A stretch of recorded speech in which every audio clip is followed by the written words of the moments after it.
Hello, and welcome back to the Common Connected podcast. I'm your host, Janine Halloran, and today's episode is all about some hands-on ways that you can practice problem solving. So I wanted to talk about problem solving because recently in my community, I've been doing some presentations on social and emotional learning. I did one for parents and one for professionals working with kids, and that was something that I was working through based on the work at CASEL, the Collaborative for Academic, Social, and Emotional Learning. So as part of that social and emotional learning, there are 5 sections to that. There are 5 sort of key areas that CASEL talks about that are really important for kids. And one of them is responsible decision making. Well, within that, another way you could say that is, figuring out how to solve your problems in a healthy and safe way, right? So I like to think about problem solving in sort of 5 steps for kids. So to be able to identify what the problem is, to be able to generate ideas. And that's the second step is not a time where you're going to be evaluating whether the ideas are good or not. You're just generating the ideas. And then in step 3, that's when you're going to pick one. That's when you're going to figure out what one you want to use and go forward with that one. And then you're going to try it and see how it goes. And then you go back and evaluate. Did that work well for me? Is that a healthy way for me to solve the problem? Did it fix the situation? Am I able to move forward now?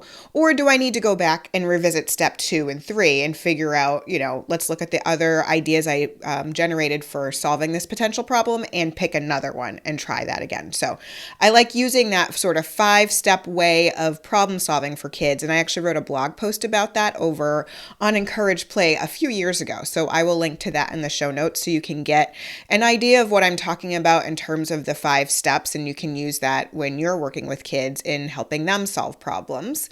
But the 2 things that I wanted to share with you are kind of fun activities that you can do with kids in a way that will help them practice being able to generate problem solving ideas and picking a strategy and using it. So I always love to do things in a playful and fun way. When you learn and play, it sticks longer, it lasts longer. So I like to be able to do that for kids.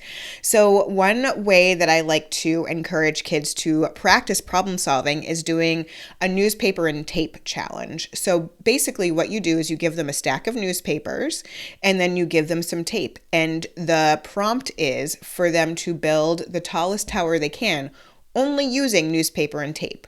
And so they will try and iterate on different ideas of things that they are doing.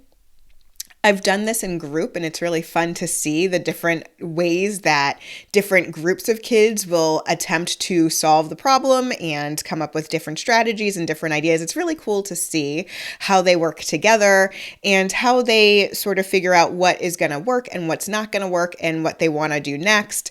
And to see how tall they can really make their towers without having super rigid structures, and how do you make a rigid structure just using newspaper and tape. So, you have the kids who will roll it, you'll have the kids who will fold it and tape it. So it's just interesting to watch how they look through and try and solve this problem of trying to build a tall tower.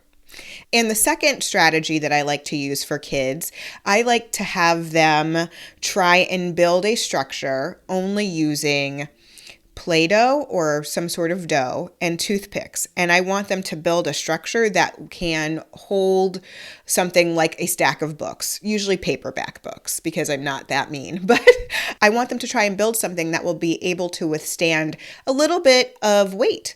And again, it's really cool to see how kids work through this together as a group or even individually, just to see how they mold the Play-Doh and how they stick in the toothpicks to make a structure that would be able to withstand stuff.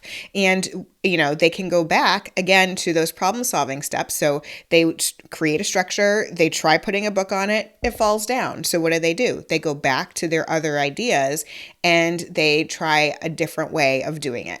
So it's really a kind of fun, creative, playful way to practice problem solving with kids. kids. And it's something that's really easy to do, really fun to do. And you get a chance to see how their brains work when you watch them work through the problems. So I really love to be able to share that with you. I actually also did another podcast a while ago all about some creative problem solving prompts. So I will also link to that in the show notes. So I want to encourage you to help kids problem solve in fun and playful ways so they can learn and practice those skills. When it comes to a big problem, they have those strategies to know what to do, to go through and be able to say, this is my problem. Here are some ideas that I can use to solve this problem. Let me pick one. Let me try it and see how it goes. And then let me check in. Did it go well? Great. If it didn't go well, let me start again. Let me try a different solution. So I hope that inspires you. If you like this podcast, please feel free to share it with your friends and colleagues or give it a rating and review wherever you listen. And one last thing, don't forget about yourself. Take a few minutes, have a little fun, and have an awesome day.